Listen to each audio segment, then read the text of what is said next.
বাৰে বাৰে এটা প্ৰশ্ন বহুবাৰ উত্থাপিত হৈ আহিছে যে অসম চৰকাৰে ইমান ঋণ লৈছে কিয়?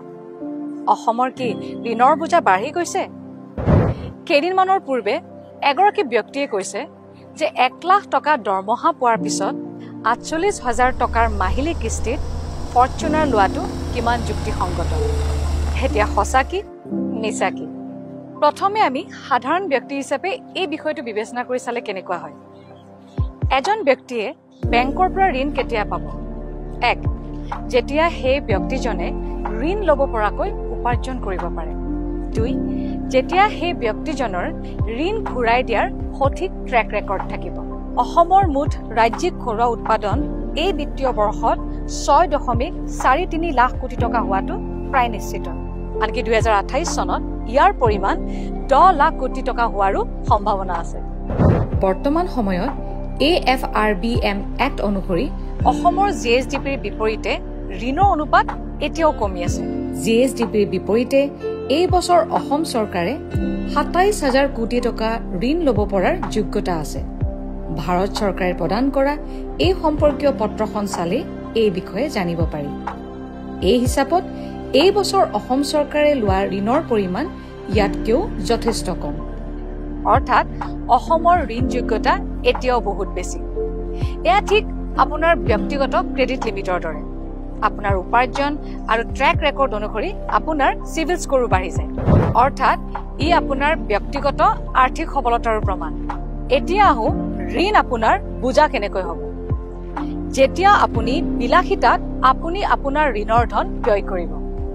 কিন্তু ফৰ্চুনাৰ কিনিলেই জানো এই বিলাসিতা হয়? যদিহে আপুনি ফৰ্চুনাৰখন কিনি আপুনি কামত লগায় আৰু মাহে 50,000 টকা আপুনি উপাৰ্জন কৰে, তেন্তে এই বোজা নহয় লখিমীহে হ'ব। অসম চৰকাৰে ঋণ লোৱাৰ বিপৰীতে সেই ঋণৰ ধন ব্যয় হৈছে অসমৰ আন্তঃগাঁথনি নিৰ্মাণত, উন্নয়ন আৰু শান্তি স্থাপনৰ বিভিন্ন দিশত।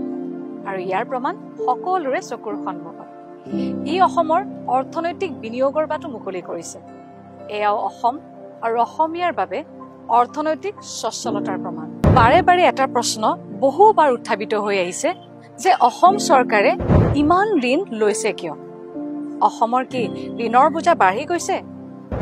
কেইদিনমানৰ পূৰ্বে এগৰাকী ব্যক্তিয়ে কৈছে যে 1 লাখ টকা দৰমহা পোৱাৰ পিছত 48,000 টকাৰ মাহিলী কিস্তিত ফৰ্চুনাৰ লোৱাটো কিমান যুক্তিসংগত? এতিয়া সঁচা কি মিছা কি? প্ৰথমে আমি সাধাৰণ ব্যক্তি হিচাপে এই বিষয়টো বিবেচনা কৰি চালে কেনেকুৱা হয়। এজন ব্যক্তিয়ে বেংকৰ পৰা ঋণ কেতিয়া পাব? 1. যেতিয়া সেই ব্যক্তিজনে ঋণ ল'ব পৰাকৈ উপাৰ্জন কৰিব পাৰে। 2. যেতিয়া সেই ব্যক্তিজনৰ ঋণ ঘূৰাই দিয়াৰ সঠিক ট্ৰেক ৰেকৰ্ড থাকিব। অসমৰ মুঠ ৰাজ্যিক ঘৰুৱা উৎপাদন এই বিত্তীয় বৰ্ষত 6.43 লাখ কোটি টকা হোৱাটো প্ৰায় নিশ্চিত। আনকি 2028 চনত ইয়াৰ পৰিমাণ 10 লাখ কোটি টকা হোৱাৰো সম্ভাৱনা আছে। বৰ্তমান সময়ত AFRBM এক্ট অনুসৰি অসমৰ GSDPৰ বিপৰীতে ঋণৰ অনুপাত এতিয়াও কমি আছে। GSDPৰ বিপৰীতে এই বছৰ অসম চৰকাৰে 27,000 কোটি টকা ঋণ ল'ব পৰাৰ যোগ্যতা আছে। ভাৰত চৰকাৰে প্ৰদান কৰা এই সম্পৰ্কীয় পত্ৰখন চালে এই বিষয়ে জানিব পাৰি। এই হিচাপত এই বছৰ অসম চৰকাৰে লোৱা ঋণৰ পৰিমাণ ইয়াতকৈও যথেষ্ট কম। অৰ্থাৎ অসমৰ ঋণ যোগ্যতা এতিয়াও বহুত বেছি। এয়া ঠিক আপোনাৰ ব্যক্তিগত ক্ৰেডিট লিমিটৰ দৰে। আপোনাৰ উপাৰ্জন আৰু ট্ৰেক ৰেকৰ্ড অনুসৰি আপোনাৰ চিভিল স্কোৰো বাঢ়ি যায়। অৰ্থাৎ ই আপোনাৰ ব্যক্তিগত আৰ্থিক সবলতাৰ প্ৰমাণ। এতিয়া আহো ঋণ আপোনাৰ বোজা কেনেকৈ হ'ব। যেতিয়া আপুনি বিলাসিতাত আপুনি আপোনাৰ ঋণৰ ধন ব্যয় কৰিব। কিন্তু ফৰ্চুনাৰ কিনিলেই জানো এই বিলাসিতা হয়?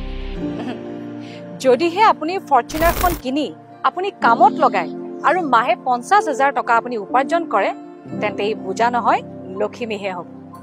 অসম চৰকাৰে ঋণ লোৱাৰ বিপৰীতে সেই ঋণৰ ধন ব্যয় হৈছে অসমৰ আন্তঃগাঁথনি নিৰ্মাণত, উন্নয়ন আৰু শান্তি স্থাপনৰ বিভিন্ন দিশত।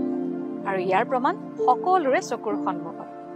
ই অসমৰ অৰ্থনৈতিক বিনিয়োগৰ বাটো মুকলি কৰিছে। এয়াও অসম আৰু অসমীয়াৰ বাবে অৰ্থনৈতিক সচ্ছলতাৰ প্ৰমাণ। যিকোনো খবৰৰ বাবে যোগাযোগ কৰক 7099017330 লগতে 7099017110 নম্বৰত।